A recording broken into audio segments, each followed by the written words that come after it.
Hello students, myself Vishu Chhatwani, chartered accountant. Question bank अपन solve कर रहे हैं इन दिनों इनकम टैक्स का, useful for NET exams. Junior accountant भर्ती आती है वो उसमें इम्पॉर्टेंट है। कॉलेज लेक्चरर प्रिपेयर कर रहे हो आप, उसमें इम्पॉर्टेंट है। तो क्वेश्चन कब लगाने चाहिए? जब आपने थोड़ा बहुत तैयारी कर रखी हो और अब आप देखना चाहते हो कि आपकी तैयारी कितनी प्रॉपर है, कितनी सही चल रही है, सही दिशा में है या नहीं। ठीक है सर, चलिए शुरू करते हैं क्वेश्चंस इनकम टैक्स। और इससे पहले हमारे 100 क्वेश्चन हो चुके हैं, आज 101 क्वेश्चन है। खैर, पहले कुछ क्वेश्चन रेट्स के ऊपर है, देखिएगा जरा। इन case of resident HUF, what is the maximum exemption limit for assessment year 2021? Hindu undivided family कहाँ तक टैक्स नहीं भरती, तो उनका 2.5 लाख का लिमिट है। देखो कई बार क्या होता है, ये कंफ्यूज करता है कर्ता, जो HUF का कहें कि संभालने वाला बंदा होता है, कर्ता जो उसके अफेयर्स को देखता है, उसकी एज दे देगा आपको, उसकी एज दे देगा 65 ईयर या 85 ईयर, तो आप शायद हो सकता है कंफ्यूज हो जाए। तो HUF में कर्ता की एज कुछ भी हो, उनकी basic exemption limit sir 2.5 lakh है। 2.5 लाख तक टैक्स नहीं लगता और 2.5 लाख के पार टैक्स लगता है। ठीक है सर, चलिए अगला क्वेश्चन है। In case of a female individual who is of 59 year of age, what is the maximum exemption limit for assessment year 2021? एक जमाना था जब महिलाओं के लिए स्लैब अलग होता था या बेसिक एग्जेम्पशन लिमिट अलग होती थी। अब तो खैर भेदभाव का ज़माना ख़त्म हो गया है, तो अब इनके लिए भी 2.5 लाख का रूल है। एज अगर 60 प्लस होती तो रूल अलग हो सकता था, पर जहाँ तक 59 ईयर की एज है तो इनके लिए 2.5 लाख की लिमिट है। 2.5 लाख तक टैक्स नहीं लगेगा। बी आसान। तो आप कह सकते हैं आसान आसान क्वेश्चन है तो शटाशट कर दीजिए। आखिरी के 10 क्वेश्चन टफ रहने वाले हैं। The income tax payable by a resident individual aged 30 year for assessment year 1920 if his total income is 3 lakh. Well, ये 2021 है सर, मैंने AY 2021 के हिसाब से क्वेश्चन बनाए हैं। वेल, अगर किसी की इनकम 3 लाख है तो अपन जानते हैं कि जो 2.5 लाख होता है, जो स्टार्टिंग का 2.5 लाख होता है, उस पर तो टैक्स लगेगा नहीं। और 2.5 लाख के बाद जो 50,000 बचा है उस पर 5% टैक्स लगेगा, and that is equal to 2,500 रुपये। सही बात है, 2,500 रुपया इसका टैक्स लगेगा, लेकिन चूंकि रिबेट मिल जाएगा, तो इसका फाइनल टैक्स लायबिलिटी 0 होगा। ओके, थोड़ा टाइम लगा दिया मैंने। 2.5 लाख तक तो टैक्स नहीं लगेगा और 50,000 का जो टैक्स बनेगा अभी 5% की रेट से, वो पूरा आपका माफ़ हो जाएगा सर। आपकी टैक्स लायबिलिटी 0 होगी। इस क्वेश्चन में निल आंसर आएगा सर। कोई बच्चा हो सकता है 2500 प्लस 4% छोड़ दे, 2600 आंसर कर दे, तो प्लीज़ ध्यान रखिएगा। रिबेट, रेजिडेंट इंडिविजुअल को रिबेट मिलती है 5 लाख रुपए तक जिसकी टोटल इनकम होती है, तो उसको 12,500 तक की रिबेट होती है। इस बंदे को 2,500 की रिबेट मिलेगी। Ultimately tax liability will be 0। ठीक है सर। वेल, अगला क्वेश्चन है। असेसमेंट ईयर 2021 के लिए एक अनिवासी व्यक्ति, अब बंदा अनिवासी है सर, अनिवासी के लिए रिबेट नहीं है सर। तो इसकी इनकम अगर 270 है तो सर जो 2.5 लाख है उस 2.5 लाख पे तो टैक्स लगेगा नहीं, और 2.5 लाख के बियॉन्ड जो 20,000 है सर, उस 20,000 रुपये पे 5% टैक्स लगेगा, विच इज़ इक्वल टू 1,000 रुपी, और इसमें 4% और लगेगा हेल्थ एंड एजुकेशन के नाम पे। अल्टीमेटली आंसर 1,040 के आसपास आएगा। इसका आंसर डी हो जाएगा सर। बेसिक बात यह है, आप इस क्वेश्चन को पिछले क्वेश्चन से कंपेयर कर सकते हैं। उसमें बंदा रेजिडेंट इंडिविजुअल था, इसमें बंदा नॉन रेजिडेंट है, और नॉन रेजिडेंट होने की वजह से मैं कहूँगा कि इसको जो रिबेट होती है 87A का जो रिबेट होता है वो नहीं मिलेगा, इसे टैक्स भरना पड़ेगा। शेष मिला के 1040 विल बी द आंसर। ठीक है सर, बिल्कुल आसान आसान क्वेश्चन नहीं है 10 तक। तो एक निवासी व्यक्ति की calculate the amount of rebate under section 87A in case of a resident individual having total income of 3 lakh rupee. Well, आपसे इन्होंने सीधा रिबेट का अमाउंट पूछा है। देखो ये भी बात ध्यान रखने की होती है कि ये क्या पूछ रहा है, वो टैक्स पूछ रहा है या रिबेट पूछ रहा है। In this question he is asking about rebate, छूट। तो जैसे मैंने बताया 2.5 लाख तक तो टैक्स है नहीं, और जो 50,000 है उस पर 5% के हिसाब से 2,500 रुपये बनेगा, और अगर 2,500 रुपये बनेगा तो इतने रुपए का ही रिबेट मिलेगा। तो टैक्स लायबिलिटी पूछेगा तो 0 और रिबेट पूछेगा तो 2500। तो इसका आंसर 2500 हो जाएगा। ही will get a rebate of 2500 रुपये। ये आंसर गलत दे दिया है इन्होंने, कुछ कैलकुलेशन मिस्टेक हुई है इनसे। इसका आंसर डी आएगा sir. He will get a rebate of 2500। चलिए अगला क्वेश्चन देखते हैं। Total income is to be rounded off to the nearest multiple of dash dash and tax is to be rounded off to the nearest multiple of well. जो sir आपकी total income होती है उसको भी round of किया जाता है 10 रुपये तक, और जो आपका टैक्स होगा उसे भी राउंड ऑफ किया जाता है 10 रुपये तक। तो वेल 10 आपकी जो टीआई है उसे भी 10 रुपये तक राउंड ऑफ करेंगे, और आपका जो टैक्स पेबल होगा सर उसे भी 10 रुपये तक का राउंड ऑफ किया जाता है। चलिए unexplained cash credit are chargeable to tax. अस्पष्टीकृत नकद साख पर किस दर से कर लगाया जाएगा। सर होता क्या है कि कुछ लोग जैसे पैसा कमाते हैं लेकिन वो उसे इनकम की तरह शो नहीं करते। जैसे मेरे पास मान लो 2 लाख रुपए आया और 2 लाख मैंने बैलेंस शीट में दिखा दिया कि मैंने तो उधार लिया है, मतलब इनकम को एज अ लायबिलिटी शो कर दिया। तो अगर आप ये बता नहीं पाएंगे 2 लाख आपने कहाँ से लिया, किससे मिला, आप नेचर नहीं बता पाए, सोर्स नहीं बता पाए, एक्सप्लेन नहीं कर पाए, तो बाद में सर आपके ऊपर 60% टैक्स लगेगा। इसके अलावा सरचार्ज अलग लगेगा, पेनल्टी अलग लगेगी। तो अनएक्सप्लेन्ड कैश क्रेडिट पे 60% टैक्स लगता है। आजकल नियम बड़े टफ हैं, तो इस तरह से है। चलिए अगला क्वेश्चन है long term capital gain are chargeable to tax at the rate. Well LTCG का बेसिक नियम जो है वो 20% का है, और एक एलटीसीजी पे 20% टैक्स लगता है। ये तो जनरल रूल हो गया, इसका तो अपना आंसर देख लेते हैं सी। और एक नया सेक्शन इंसर्ट हुआ है, सेक्शन 112A। उसमें अगर आपने शेयर्स को बेचा और आपको अगर लॉन्ग टर्म कैपिटल गेन हुआ तो उस पर 10% टैक्स लगेगा विदाउट गिविंग इंडेक्सेशन बेनिफिट। नीचे लिखा है सर एक सेक्शन 112A आई है। पहले एक सेक्शन होता था 1038, उसमें शेयर्स बेचने पे जो लॉन्ग टर्म कैपिटल गेन था वो एग्जेम्प्ट होता था। अब 1038 खत्म हो गया है। अब ये है कि एलटीसीजी आपके ऊपर लगेगा 10% लगेगा अगर आपका कैपिटल गेन 1 लाख से ज़्यादा है, और आपको ऐसा करते समय कोई बेनिफिट ऑफ इंडेक्सेशन नहीं दिया जाएगा। अगर आप शेयर्स बेचते हैं, इक्विटी ओरिएंटेड फंड्स बेचते हैं या बिजनेस ट्रस्ट के शेयर्स बेचते हैं तो 2 रूल है, मिक्स करके याद कीजिएगा। चलिए नेक्स्ट क्वेश्चन है short term capital gain arising on the transfer of listed equity share through the recognised stock exchange are chargeable at the rate of 15%।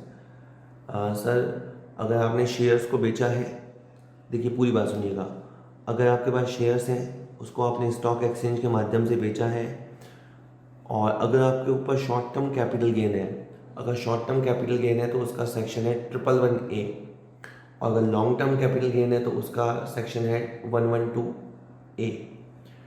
जो 111A है उस पर टैक्स की रेट है सर 15%, और जो 112A है उस पर टैक्स की रेट है 10%। तो ये सारे अभी इस क्वेश्चन में ये वाला लगेगा 15% वाला। ठीक है सर, तो इसका आंसर बी हो जाएगा 15%। चलिए income by way of dividend in excess of 10 lakh in the case of an individual HUF or a firm who is resident in India is chargeable to tax at a rate of. Well dividend की income भी किसी जमाने में exempt होती थी, उसका section होता था 1034। इस सेक्शन में dividend income from a domestic company exempt होती थी। अब ये टैक्सेबल होता है 10 लाख से ज़्यादा वाला पार्ट। तो 10 लाख से ज़्यादा वाला पार्ट टैक्सेबल होता है एट द रेट ऑफ 10%। ठीक है, डिविडेंड 10 लाख से ज़्यादा वाला part taxable at the rate 10%, याद रखिएगा। चलिए सर ओके।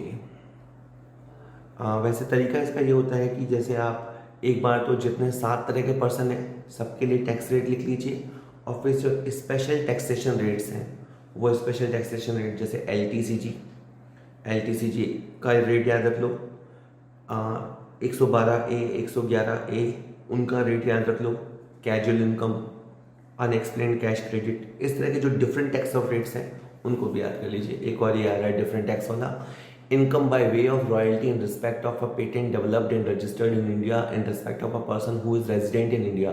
तो अगर भारत का कोई रेजिडेंट है, भारत में वो कोई पेटेंट डेवलप करता है, तो उस पर टैक्स की रेट, स्पेशल टैक्स की रेट है 10%। ठीक है सर, ये कुछ चीज़ें बनाई जाती है इनोवेशन को प्रमोट करने के लिए। हो सकता है उसकी इनकम क्रॉस कर जाती तो 30% में आ जाता, तो बेचारे की बहुत सारी इनकम तो 30% टैक्स में चली जाती। तो उसको मोटिवेट करने के लिए हमने टैक्स की रेट 10% रखी है कि आप तो पेटेंट बनाइए, डेवलप कीजिए उसे इंडिया में, आप इंडिया के हैं तो हम आपको बेनिफिट देंगे, केवल 10% टैक्स लगेगा। ठीक है सर, चलिए इसके बाद है for a domestic company the minimum amount of total income liable for surcharge and the rate of surcharge applicable there. Well, अगर एक डोमेस्टिक कंपनी है और डोमेस्टिक कंपनी अगर 1 करोड़ कमाती है, 1 करोड़ रुपए कमाती है, तो 1 करोड़ से ज़्यादा कमाती है तो 7% सरचार्ज लगता है। 10 करोड़ से ज़्यादा कमाती है तो 12% सरचार्ज लगता है। 1 करोड़ के अंदर कमाती है तो सरचार्ज नहीं लगता है। तो डोमेस्टिक कंपनी के लिए सरचार्ज की रेट है 7%। इसी तरह मैं कहूँगा जैसे आपने टैक्स की रेट्स अभी बनाई सबके लिए, एक रजिस्टर पे लिखी, वैसे ही आप सारे मामलों में सारे के सारे पर्सन्स के लिए सरचार्ज लिखिए कि किस पर्सन के लिए कितना सरचार्ज होता है। तो एक पेपर पे 25-30 क्वेश्चन तैयार हो जाएंगे आपके। आप अलग अलग क्वेश्चन याद करें, बेटर इसकी एक रजिस्टर पे बैठ के लिख लें। चलिए ऑप्शन देखते हैं। अभी है कुल इनकम 1 करोड़, और क्योंकि 1 करोड़ से कम पे तो लगता ही नहीं है, और 7% तो 1 and 7, तो इसका आंसर बी हो जाएगा सर। वैसे एक हिंट मैंने दी है कि सरचार्ज 7% लगता है अगर इनकम 1 करोड़ से 10 करोड़ के बीच है, और 12% लगता है अगर इनकम 10 करोड़ को क्रॉस कर जाए। तो इन बातों को बार बार सुनिए, लिखिए, मेन लिख लीजिए आप। The total income of Atul a resident individual is ₹265,000। The rebate allowed, well rebate कितनी मिलेगी, तो 2 लाख तक तो टैक्स लगेगा नहीं, 2.5 लाख तक, बाकी बचा 15,000, और 15,000 का 5% होता है 750, तो he will be gate a rebate of 750 रुपये। जिसकी भी इनकम 5 लाख से नीचे है, अगर वो रेजिडेंट इंडिविजुअल है, तो उसे 12,500 तक का रिबेट मिलेगा। तो 12,500 कोई फिक्स नहीं है, इसका टैक्स 750 बनता है, तो ही will get an rebate of 750 rupee. D option. चलिए आगे क्वेश्चन कहता है the basic source of income tax law is, well जो इनकम टैक्स का मेन सोर्स है, दैट इज अगर आपको रूल्स चाहिए तो आप कहाँ से लाओगे, तो सर इसका आंसर है इनकम टैक्स एक्ट 1961। आपके और ऑप्शन थे income tax rules 1962, circular, notification, judgement of courts, ये सब भी आपके सोर्स हैं। इन सब से भी आपको नियम समझने को मिलते हैं, बट जो basic source of income tax है वो इनकम टैक्स एक्ट है। वैसे भी किसी भी कानून का जो बेसिक एक्ट होता है वही, जैसे कंपनीज के रूल समझने हैं तो क्या देखोगे, कंपनीज एक्ट 2013 देखोगे, पार्टनरशिप के रूल समझने हैं तो इंडियन पार्टनरशिप एक्ट 1932 देखोगे। कहने का मतलब है इनकम टैक्स को देखने के लिए आप देखेंगे इनकम टैक्स एक्ट 1961। ठीक है, चलिए अगला क्वेश्चन है a domestic company means, well एक डोमेस्टिक कंपनी कौन सी होती है जो कि एक इंडियन कंपनी हो।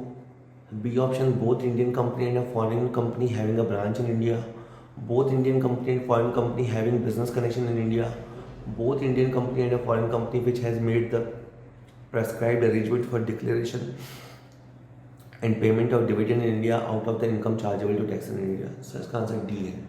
देखिए डोमेस्टिक कंपनी आप कब कहोगे, या तो आपने इंडिया में रजिस्ट्रेशन करा रखा हो, या तो आपकी कंपनी ने इंडिया में रजिस्ट्रेशन करा रखा हो कंपनीज एक्ट 2013 में, तो आप हो गए इंडियन कंपनी। और अगर आप इंडियन कंपनी है तो आप डोमेस्टिक कंपनी है ही।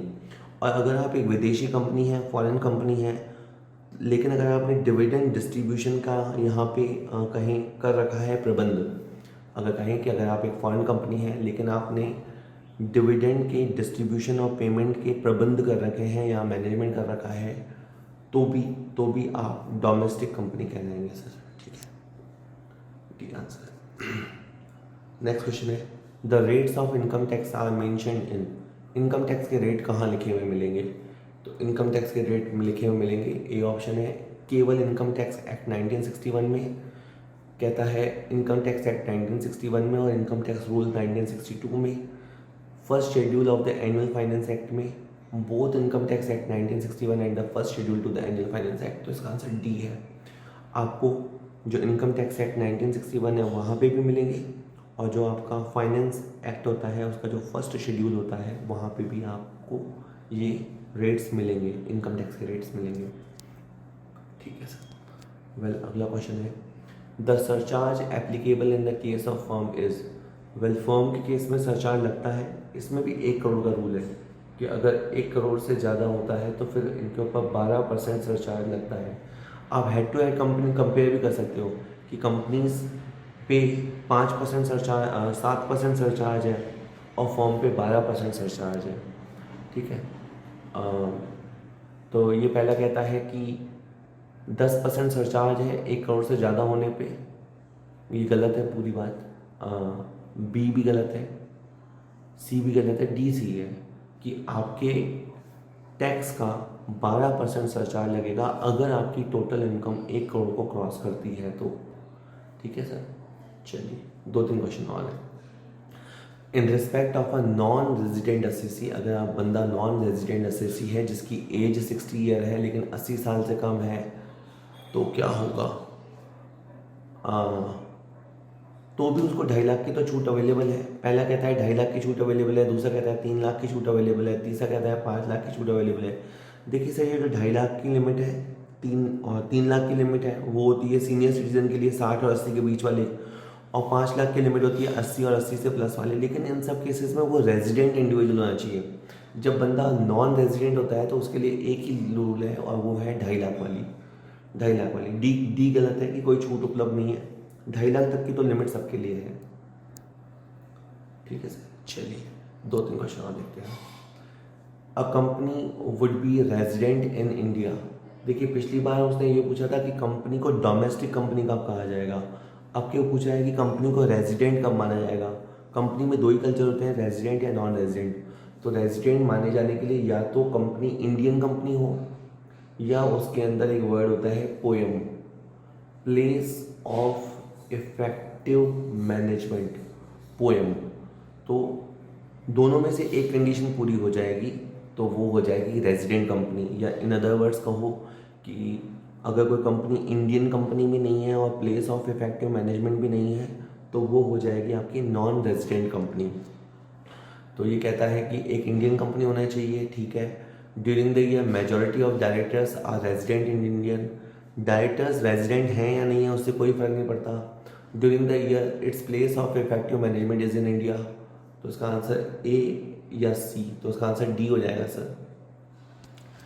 एक आप बात सुन लीजिए कि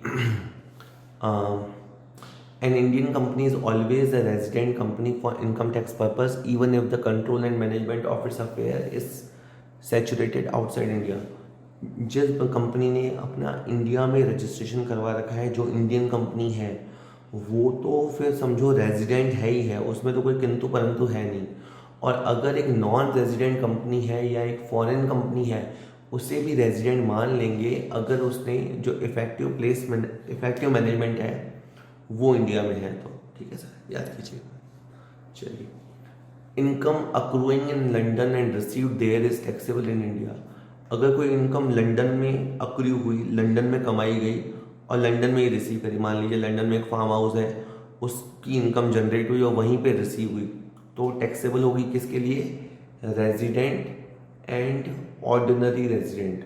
अगर अपने यहाँ 3 तरह के इंडिविजुअल होते हैं, resident and ordinary, resident and not ordinary, और एक नॉन रेजिडेंट।